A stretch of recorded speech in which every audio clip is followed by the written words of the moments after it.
Yes, Kamotorel sa 24, ito, nandito tayo, mag-unbox tayo ng new helmet. Mga pare, empty helmet. Unbox natin to maya-maya lang mga pare. So, bago lahat, shoutout muna kay pareng Regan Libed at sa Coco Nail Studio, sa KC 26 sa Moto Gears. Ano, box pa lang mga pare, quality na. Laki siya eh, para doon sa mga ibang typical na box ng helmet. Bigyan ko lang kayo ng onting trivia mga pare about sa helmet na to. Empty helmet, galing siya ng La Palma, Cartagena, Spain. At 1968 siya nag-umpisa. Itong empty helmet na to, isa sa mga safetiest helmet around the world o sa buong mundo. Kasi marami talagang gumagamit ito. Isipin nyo mga pare, 1968 pa siya. Para nga pala doon sa kaalaman ng iba, empty helmet, ang meaning ng empty ay Manufacturas Thomas. So, yun yung empty helmet. Yun yung meaning ng empty. Manufacturas Thomas. At yun ganun din, itong helmet na to, nasa top 8 siya sa top 10 world's best safety helmet. Pang top 8 siya mga pare. Yun yung 2023 Ngayon kasing 2024 wala pang mga list ng mga top 10 na helmet. Pero malamang di naman ito mawawala. Ito kasing helmet na to mga pare, quality, maganda. Actually ngayon lang ako magsusot nito mga pare. Tapos hindi siya ganun kamahal. So abot kaya siya. Isipin nyo mga pare nasa highest level ng mga pagka-safety itong helmet na to. Pero yung presyo niya abot kaya. Kumpara doon sa mga talagang top of the line na helmet. Siyempre alam naman natin yon, kayo mga motorista, alam nyo kung ano yon. Siyempre talaga namang iba yung dating pagsuot mo yung mga ganong helmet, di ba? At yun yung mga hindi mo pwedeng iwan kung saan-saan, talagang bit-bit mo kung kinakailangan. Hindi mo pwedeng hindi mo pwedeng i-lock doon sa motor mo kasi walang imposible dahil isipin mo yung helmet na ganong mamahalin, doon mo ilalagay, di ba? So, syempre, pag-interesan, lalo sa mga parking, kahit nasabihin natin sa mga building parking yung mga ilak mo yan dyan, walang imposible sa magnanakaw. So, sabi nga rin nila, yung presyo ng ulo mo nakadepende dun sa presyo ng helmet. Yun lang yung pananaw ko mga pare So, sabihin na natin na kung ang helmet mo tig 1,000, tig pa 500, tig 1,500. Di yun lang yung halaga ng ulo mo, di ba? Yung bibili ka ng mga helmet na dyan sa tabi-tabi. So, ito mga pare. I-open na natin siya. Actually, itong helmet na to, 2 weeks ago na sa akin na nandito sa akin. Hindi ko lang siya ino-open kasi gusto ko siyang bigyan ng review. Kasi nga, nagandahan ako sa helmet na to, hindi lang sa itsura, pati rin sa review kasi tinignan ko talaga siya sa Google. So, nakita ko nga siya, nasa top 8 siya sa top 10. Kasama siya sa top 10 na pinaka-safety helmet sa buong mundo. So, syempre, alam natin yung mga top 1 doon, mga pasok doon, di ba? Okay, so wait na lang mga pare.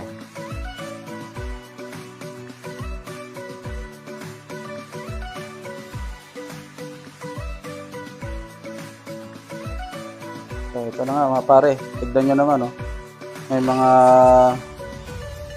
may styro pa siya para nga naman sa anti-shock.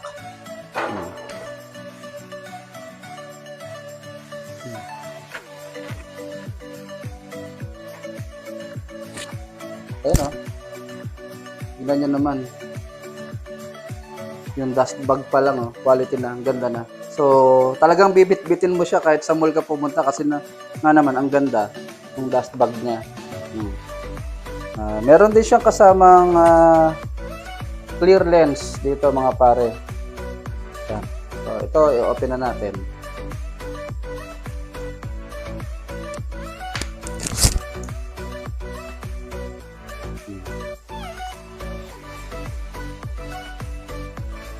Ito mga pare. Ito yung helmet niya.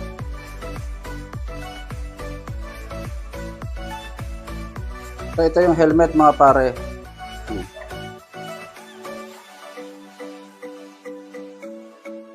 Tapos nabagsak, no? Agoy. Quality, di ba? Ang tawag nga pala sa helmet na to mga pare, ng MT, Thunder 4 ang pangalan ng model na to. Thunder 4 test. Ganda, oh. Smoke lens mga pare. Ito yung lock nya. Aga namang tigas pa. Ito nga palang MT helmet na to, dual visor din. Ito, meron din siya sa loob. Ayan. MT Thunder 4 test.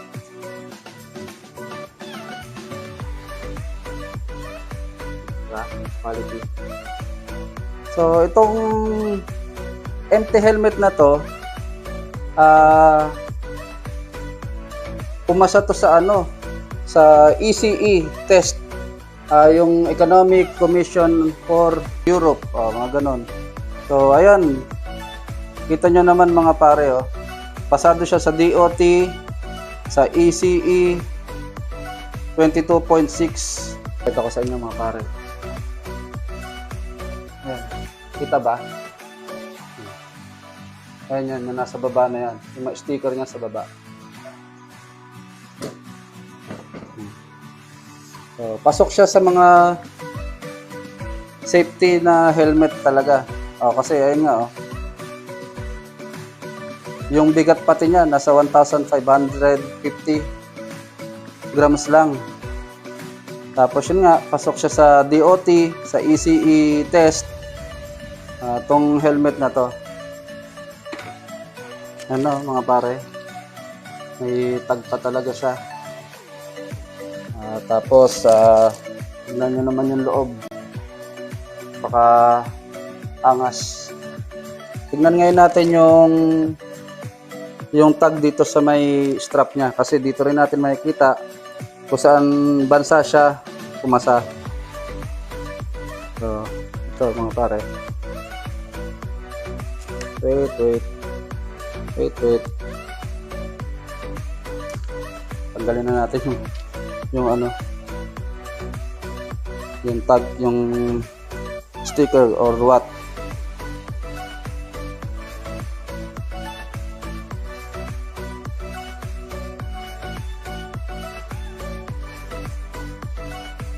Pasok siya sa ECE test at ito yung code niya. Ayan mga pare. Ito yung ECE test niya, E9. Nandito ito makikita sa may strap ng helmet mga pare. Itong helmet na to pumasa sa bansa ng Spain. Kung saan nag-umpisa rin talaga kung saan nagmula tong helmet na to mga pare. Ayan .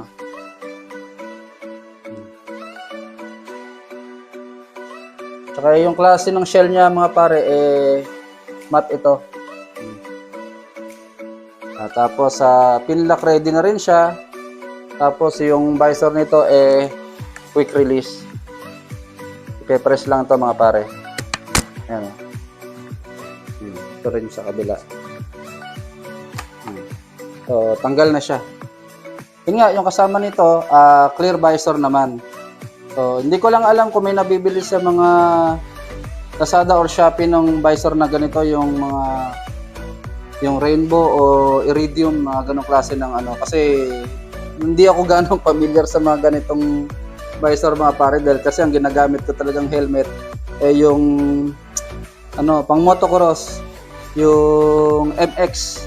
So ngayon lang ako ulit gagamit ng ganitong helmet, kasi yung una kong ginamit ng helmet nung bago ako nagmomotor yung ano to tawag dito, yung Index. So yun yung ano, yung una kong helmet na ginamit na ano na full face. Yung pagbalik naman dito nito mga pare, nitong quick release na to, ganun din to, kita nyo yung butas ito mga pare. So i-press mo lang din yan.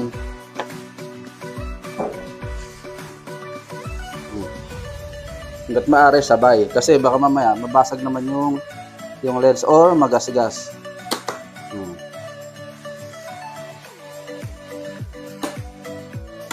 Yun. So fit na siya. Diba?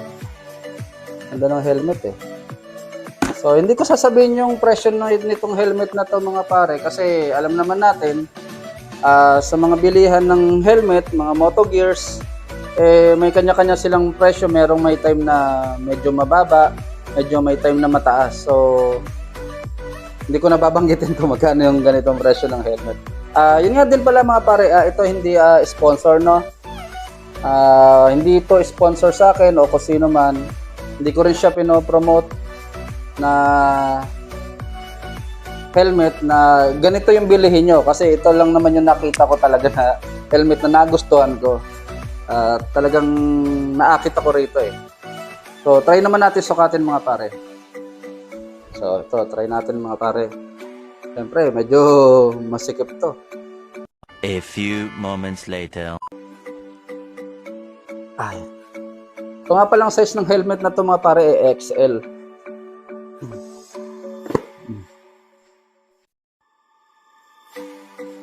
So yun, gusto ko yung pagkapit niya mga pare.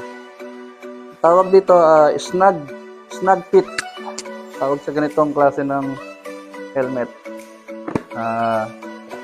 Yung kahit lumingon ka ng bigla, left or right, di ba? Hindi siya mauga, hindi naiiwan yung helmet. So quality talaga yung pagkakapit ng helmet na to. So yung mga pads pa lang niya talaga halos pipino yung mukha ko dito sa loob. Tapos ito naman yung lock niya. Narinig nyo, di ba? Ito yung mga type ng helmet ng gusto ko mga pare. Yung talagang fit. Yung talagang halos na parang pipi yung mukha mo. Yan. Kasi yung ibang helmet yun nga, lalo nung sinabi ko kanina, yung mga mumurahing helmet, yung mga pads kasi nun, pagkatagalan, parang nadudurog, nalalagas. Ito, hindi. Tsaka washable to mga pare. Yung iba may mga washable na rin yung sa mga mumurahin na helmet. Pero pag nalinis mo na, nalabahan mo na, parang umiimpis na yung mga pads. So, ayan Ganda, quality. Diba mga pare? Ganda.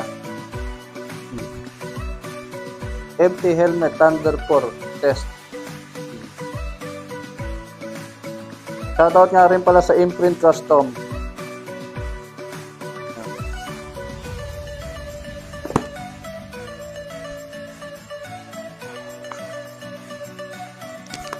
Okay. Medyo mahirap ba rin mga pare. So, ayun. Kita na natin yung bago nating helmet mga pare. Yung helmet kasi na ginagamit ko, hindi ko naman siya itatapon mga pare. Kumbaga, pang alternate ko lang yun. Diba? Siyempre, kahit pa paano naman. Diba? Empty helmet. Yun nga mga pare.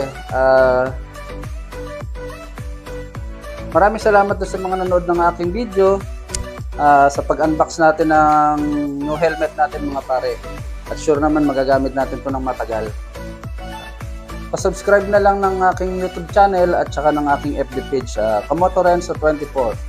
So, ride safe na lang mga pare, stay humble, manakbo tayo ng tama, siguradong makakauwi tayo ng tama. Ayos?